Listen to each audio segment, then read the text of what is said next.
I am the Media Masochist! And here I am, once again, taking one on the chin for the team. I'm going to tell you this. Fuck you, fuck you, fuck you, fuck you, fuck you.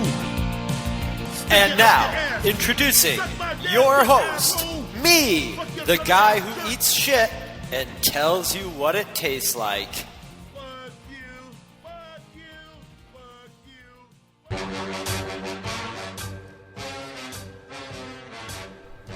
Yeah. Hello, I'm Chris Honeywell. I am the Media Masochist.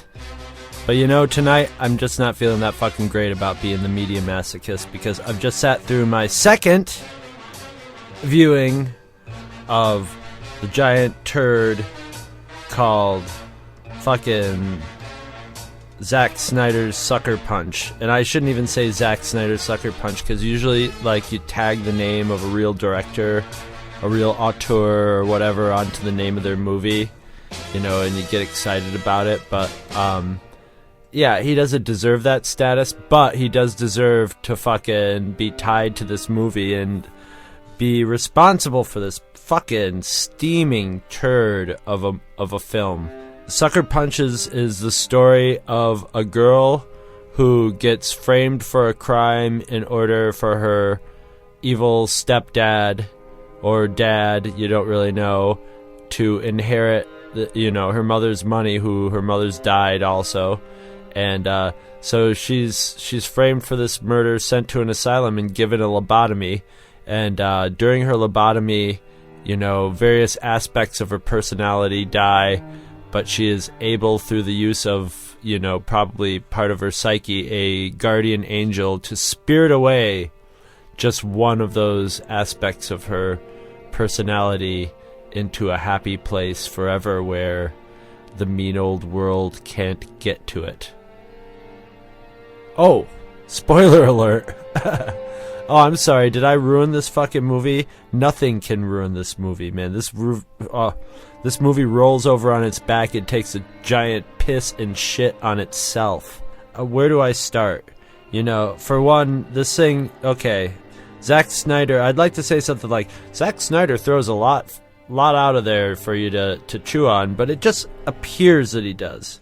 I have a shitload of notes here, but that's just because this inspired such fucking bile watching this. It was really a painful experience both times watching this movie. I was really able to garner very little pleasure besides, sort of the satisfaction that I get knowing that I'll be have an outlet to vent about this shit. I've always kind of fucking hated Zack Snyder as a filmmaker. Don't get me wrong, I loved his remake of Dawn of the Dead. It was awesome. And I'm telling you, Dawn of the Dead, the original, is one of my favorite movies of all time, and everybody knows how I feel about remakes and shit like that. So I was not enthused about that and basically went to the theater just to sort of check it out and was impressed. It didn't replace, or it wasn't in any way any improvement or any better than the original, but it existed in its own place and time, and it worked, and it was its own film, and as such it was a great zombie movie. Then I went to see 300, and oh Christ, that I just walked out of that movie. This might get me in trouble, but I went with a couple friends of mine who are, let's say they like to go and like work out at the gym a lot and stuff. When we walked out of that movie, they were walking on fucking cloud. Wow, that was awesome. That was just fucking great.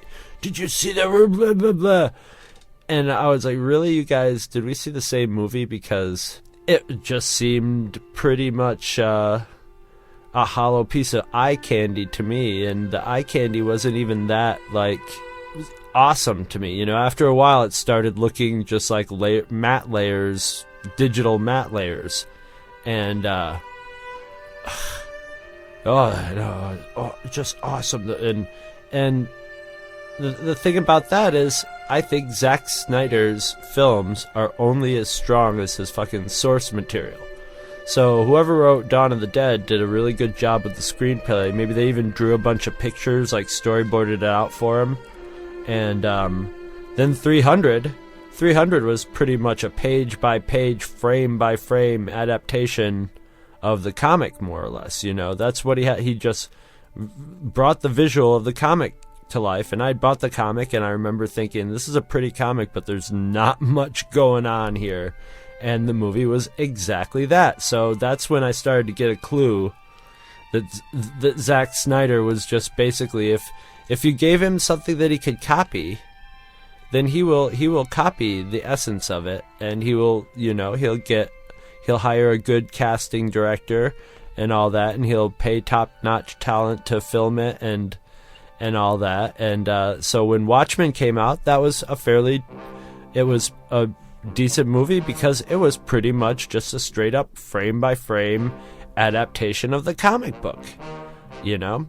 And so, you know, and the comic book is fantastic. So there you have fantastic material to work with, and he made a good movie out of it. So, you know, there's a little, you know, maybe I was attributing that to the Zack Snyder stank, but Sucker Punch, now this is his first movie that he's written himself. And I just want to mention, I'm going to take a little sip of a drink here. Tonight I am drinking Marley's Mellow Mood drink instead of my usual like Mountain Dew or Dr. Pepper, because I really don't want to get any more wound up than I already am about this horrid piece of fucking awful.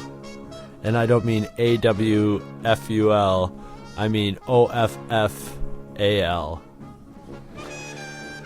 Okay. Where to start? It took me exactly 13 minutes and 24 seconds to actually figure out what was going on in this movie, where it was going, and basically what I was going to see. It was just a question of how is it going to play out? How is the moment in her mind, you know, that just before the steel spike finds its mark, going to play out, you know, on the screen? And, you know, I'm down for something like that. I love me some mind-fuck movies. I am the fucking ideal consumer for a movie full of mind-fuckery, okay? I've taken enough acid to kill a large bull elephant in my life. Alright? I love a good mindfuck movie. I'm ready for it. And this movie promises to be a mindfuck movie, but what it delivers is really like kind of like a cheap tug job, you know, to the Victoria's Secret catalog. So it's kind of a little bit of bait and switch, or masturbate and switch or whatever. Christ. You know? And there's just this whole sort of thing that's developing in movies these days where people know the tropes and they know what people want to see, and they know, you know, oh, let's see, if you tell fanboys there's scantily clad women, dragons, reanimated zombies, Nazi zombies, and robots, and fighting with World War II planes, you know, they're there, you know, and Zack Snyder, the director of The Watchmen, you know, they're there, they're down for it. It's like, it's really making Christopher Nolan look good. That's all I gotta say. I mean, yeah, if you've seen Brazil, if you've seen Repo Man, oh, you know, there's any number of movies that this is ripping off, or that you could spend your time better seeing if you want to really see is it going on inside your head or not. With this movie, the answer is yes. This is going on inside her head. There's no question about, to me anyway, as to what happened in this movie. It's so in that first 13 minutes, you see all the elements of all the magic items that they're going to have to fight for. and you see, all the characters introduced and that are going to show up in various forms. And the minute that spike went up to her eye and they were about to pound it home, and all of a sudden there's more color and stop, and she grabs it. Yeah, I wonder what's going on here, I mean, it's kind of fucking embarrassing and insulting to think that that people are going to be walking out discussing, like, what do you think really happened with Sweet Pea and Baby Doll, and did Sweet Pea really escape? And it's just like, yeah, she really escaped into the world where, the fucking third-rate Anthony Perkins drives her off in a bus towards paradise. It's just so telegraphed, and the lighter has a dragon on it. I wonder if the dragon will show up. And just a little aside, the dragon scene in there has a scene completely ripped off from the 80s movie Dragon Slayer, with a dragon looking like the dragon from Dragon Slayer nuzzling a dead baby dragon. And as a matter of fact, when I saw the whole setup for that scene, I thought to myself, I wonder if the mommy dragon's going to come and sort of nuzzle at her dead baby dragon like in Dragon Slayer. And guess what? Zack Snyder's seen that fucking movie too. Speaking of movies, here's a little list I've compiled of movies that you could do better watching, or that this movie's really like ripped from. And for all those people who are saying, hey, come on, what do you want? Are you expecting Hitchcock or something? This guy's pretending that he's Hitchcock. He's pretending that he's got something to say, but people will defend it by saying, hey, look, I just want to see, smash him up. And if you, the thing is, if you want to see just totally fun trash 'em up action mindfuck movie, go see one that did it right. Just for example, Total Recall, perfect. It's a smarter director, an actual real director in charge of that, and it's light and fluffy, fun Schwarzenegger, even mindless fun. You don't have to really like invest a lot of think power into that one. And it's a riot. It's a fucking riot. All right, back to my list. The obvious, Brazil. I have Black Swan, but it's like Black Swan with a lobotomy. Kill Bill for the sort of fighting ladies thing. The Matrix. Repo Men. Eternal Sunshine of the Spotless Mind, which I think is overrated, but, is like a masterpiece compared to this. Jacob's Ladder, Vanilla Sky or Open Your Eyes, Fight Club. There's even elements of the fucking one of my most hated movies, Moulin Rouge, in here, and this makes Moulin Rouge look like, that there's a genius behind it. This thing looks like a fucking perfume commercial all the way through, or a video game at the same time. I can't tell which. A lot of love is being given to the remixes of the songs in there, and to me they all sound like that mid-tempo sort of heavily remixed version of Sweet Dreams Are Made of This that Marilyn Manson recorded. And there's actually a remix of Sweet Dreams Are Made of This. There's a remix of fucking Where Is My Mind, which fucking worked in Fight Club, a brilliant movie. And when that song plays in that, it's like this wonderful moment of the fusion of music and picture and ideas and everything. And here it's just thrown in because, hey, where is her mind? It's just this literal reference. White Rabbit is given the treatment in this, and then fucking three-quarters of the way through, it's like, no, not the fucking Beatles, please, no. No, not the Beatles. Who owns the Beatles now? It's not Michael Jackson anymore, right? Is it the estate of Michael Jackson? Has McCartney got it back? Who let him do fucking Tomorrow Never Knows? It wouldn't have been John Lennon if he was alive. God damn it. Oh, fuck, no, not the Beatles. Not in this movie. Oh, you want to see a If you want to see a good depressing mind fuck, it's not really a mind fuck movie, but you want to see a good depressing lobotomy movie, with some depth in it that's actually true, go watch Francis to see like a true story of female abuse. And that's another thing, that the whole empowered female thing, and basically females are just characters who get abused and killed in this movie. It's just completely I don't know, is it just the fact that these girls fight things that make them empowered characters? I don't know anything about any of these characters. All right, I know that these characters aren't real people. They're just aspects of Baby Doll's mind, with the most important aspect being the Sweet Pea character, who she spirits away at the end. I wouldn't know it except for the fact that it was just spelled out for me basically by Zack Snyder. I wouldn't know what each of these aspects represents.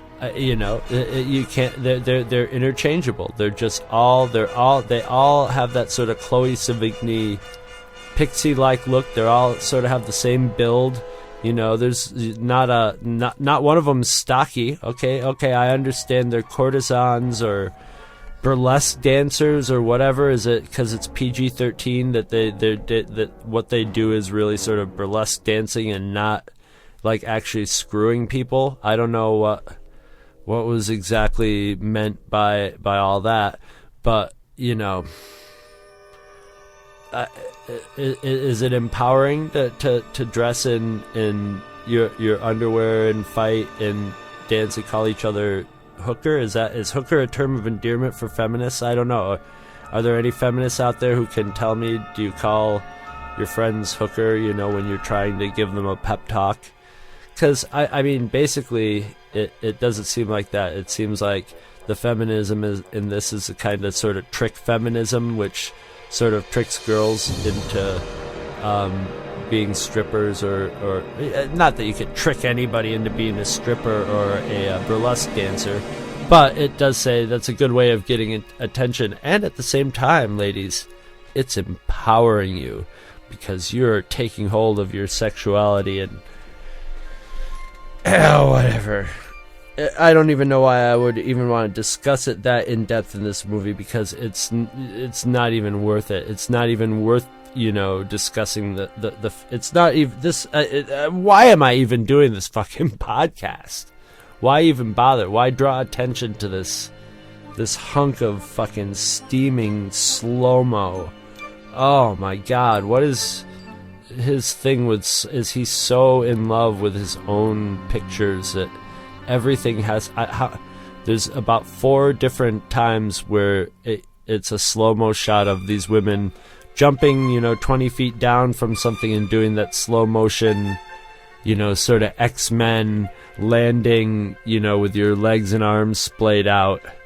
And I would say probably half this movie plays out in fucking slow-mo with thumping music going under. It's just, I understand it's your thing, Zack Snyder. You've established that as your thing, but your thing does not work. It's always the stupidest part of your movies. When your movies are good, the slow-mo parts are the parts that people are fucking groaning at and going, why? Why do we have to see this in slow? Yes, it's a nice shot. Nice shot, yes. Oh, nice pull focus. Very good. Very fucking good, Zack Snyder. Oh, Marley's mellow mood, work your magic. Work your magic on me. Because this movie wasn't... It's like The Watchmen meets Spice World. I get it. Half of the moviegoers live in a video game world. But do we need to... I mean, can't we just play a video game? Can't we? Can't we just, I mean, literally, at the beginning we find out, oh, there's 5 tasks that she must undergo. It's very much sort of like Scott Pilgrim, except Scott Pilgrim made it entertaining. It's that sort of countdown thing where you're like, okay, there's the first task, and then by the second task you're realizing this is exactly like the first task, except there's different things fighting. But you know what? And from each task, it's not that different. It's still got that same, the same sort of look, and it's literally the same thing. They just come in and kick everything's ass, and it begins with the sort of guardian angel Anthony Perkins guy, literally like the cutscene in a video game, comes out and says, "All right, troops, this is what you gotta do. You gotta come back with this. But let me tell you, it's gonna be hard, because of blah, blah, blah, and fla, fla, fla." So you end up with a fucking, then you end up playing it out. He just tells you what has to happen, and then you see it. And it's beautifully rendered in CG, and it's totally and utterly lifeless. It's like a fucking diorama come to life. And, that isn't necessarily always a bad thing. The guy who did The Life Aquatic with Steve Zissou, I mean, a lot of his movies are sort of like that. They're sort of like a little diorama brought to life, but they have some feeling to them and some meaning to them, which this movie really just has no emotional center to it. There's nobody to care about. Everybody is either just like an abject parody of a victim or a mustache twirling caricature of a bad man, which makes abuse. The way the women are abused in this is so fucking cartoonish that it sort of cheapens like the nature of true abuse, what true abuse is like and stuff. It says here's abuse for you. You must pay the rent, and a guy with literally a little slimy mustache, ass grabbing, telling that how he's doing them. It's just every line, every gesture, everything is such a cliche and so overwrought. And in slow-mo, in a weird way, it reminds me of another big fucking flop of a piece of shit movie, which was when the Bee Gees did the Sgt. Pepper movie. It's got that feel. It's got that feel to it, and that feel in like 10 years from now, it's just gonna be this laughable example of the worst aspects, visual style over substance aspects of this time period in filmmaking. Without the substance to hold it together, it's going to be all visual, and people are going to look at it, and it's going to be, it might be fun in a sort of like, oh my god, that's just so turn of the century, early 2000s. I don't know what they're going to call this time period in here, but when you're doing imagery like this, don't make it look like a fucking cutscene to a video game. Make it like, if you're gonna go into someone's mind, make it like a dream. I know you've watched your Terry Gilliam movies, Zack Snyder. Go watch Terry Gilliam. When he has crazy shit happening, he makes you feel like you're there. He puts you in a space. He makes it feel like dreamlike. Even Christopher Nolan with Inception, when you were in the dream world, you felt like you were in the dream world. There was an element to it, an aspect of it that made you do it. And it put, there's just no feeling of being in a place, of getting a real atmosphere. It's all just like explosions and stuff thrown at you. And I don't want to sound like one of those guys who's just like, there's movies with nothing but explosions and the kids with their yeah music. I'm all for movies that are all explosions and all fucking candy, but this is bitter candy, and it doesn't really taste that good anyway. There's no joy in this movie. There's not a single point to grab onto to be like, wee, that was fun. Not, it doesn't have to be fun, but if it's gonna be depressing, put some meat on those bones. There's nothing here to fucking to grip onto. And I'm just gonna just a little bit of advice for everybody listening out here that this applies to. If you're gonna, how should I put this? Back in the day, if you were a geek guy, if you were a nerd guy, maybe you got a chance to sneak a little peek at Skinamax at night, or you got into your father's dirty magazines, or, you just the Sears catalog or Victoria's Secret, and, you had that. Or you would sneak a peek at a movie like Sucker Punch, which has a lot of cheesecake in it. Let me let you in on a little something. There's this thing called the internet. And you can go on the internet and you can find, listen, videos and pictures of pretty girls just as pretty as the ones in Sucker Punch. Okay? And they'll fight each other in cute little burlesque outfits, and then they'll take the outfits off. Yeah. And they'll do all kinds of things that you would imagine about the people doing in Sucker Punch that they don't do because it's PG-13 piece of shit.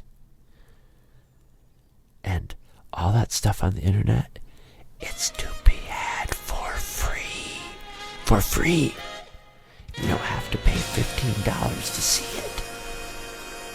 Just a little advice, I'm not saying, but I'm just saying. Save yourself some time, save yourself some effort. Some of the ladies in those videos I was just talking about are even better actresses than the ones in this fucking piece of shit movie. And one last thing about this movie, the name, Sucker Punch. Why is this called Sucker Punch? There's literally, really no...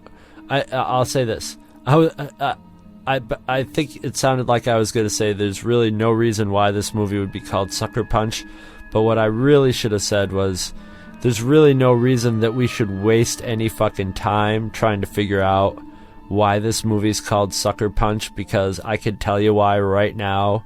Spoiler, he liked the sound of the name of that title and was going to make put the word Sucker Punch down at the top of his pad of paper before he started writing the quote-unquote script for this. Just off the top of my head, I could come up with 2 titles that are better than Sucker Punch, and I invite all the listeners to also join in and see if you can come up with some better titles for this movie. My first choice would be Sucker Tax, because that's what the price of admission for this fucking movie is. And the other one would be Baby's First Mindfuck movie. So if you're like 12 years old and you've never, all you've been allowed to watch is like, Herbie Goes to Monte Carlo and Olsen Twins movies, here's a good starter for you. This one will blow your mind. Oh my god, I've just had an epiphany. Holy shit, I take it all back. I take every word I said back. Zack Snyder is a genius. And this is his masterpiece. Oh my god. Fuck, I just wasted a half hour bitching right now when I could have... and now I get it. I get it. Fuck. How could I have been so stupid? How could I have watched this movie twice? I mean, I watch movies all the time, and I like to think that I really pay attention. This is a movie that shows you what it feels like to get a lobotomy. This movie will actually make you feel like you've had part of your brain, well, not cut out, but just sort of pulverized by a shiny stainless steel spike. Oh my god, the man is a genius. Alright, forget everything I said. It's fucking Academy Award time for Zack Snyder. I don't know what to do. I'm fucking... my mind is blown. Maybe it's the fucking Marley's mellow mood, but I'm gonna have to go lay down now. Fuck.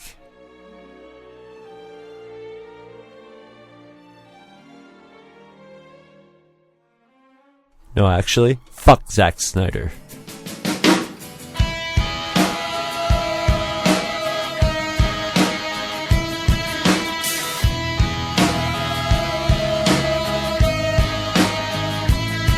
With your feet on the air, your head on the ground.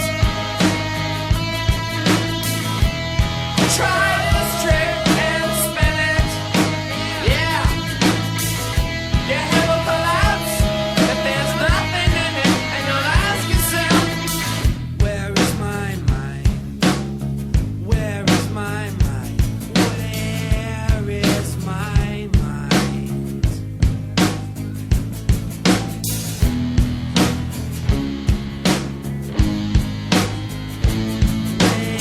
Way out in the water, see it swimming.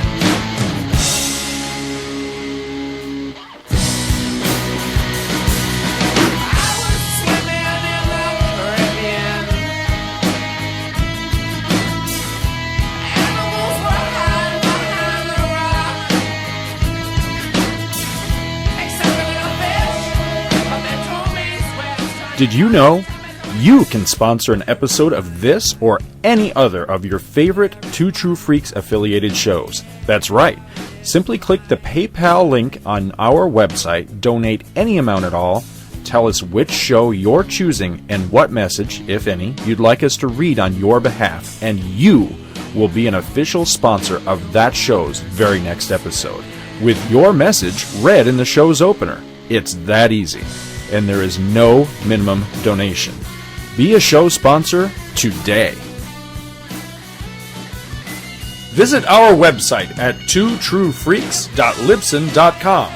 Two True Freaks is always spelled TWOTRUEFREAKS. Libsyn is spelled LIBSYN. You can email Two True Freaks directly at twotruefreaks@gmail.com. Join our forum at forumforgeeks.com, where you can discuss all of the shows on our feed with us and your fellow listeners. You can find Two True Freaks on Facebook. Just search for Two True Freaks. And hey, you can friend me, Scott Gardner, on Facebook too. My name is spelled SCOTTGARDNER. You can friend me on Facebook too, if you can find me. Now available, Two True Freaks t-shirts. See our website for details. Two True Freaks is a very proud member of the Comics Podcast Network. You can check that out at www.comicspodcast.com, where you can hear our new episodes when we put them up. We are also members of the League of Comic Book Podcasts. For more information, visit comicbooknoise.com/league. If you ever leave your house and you actually have friends, why don't you tell them about Two True Freaks? Thanks for listening, And join us every Monday for new episodes of Two True Freaks.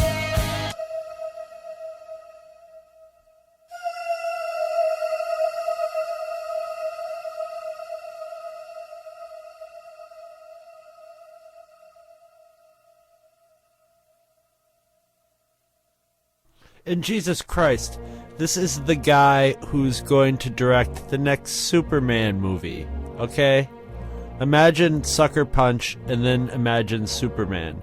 And he's doing it in cahoots with Christopher Nolan, so what the fuck?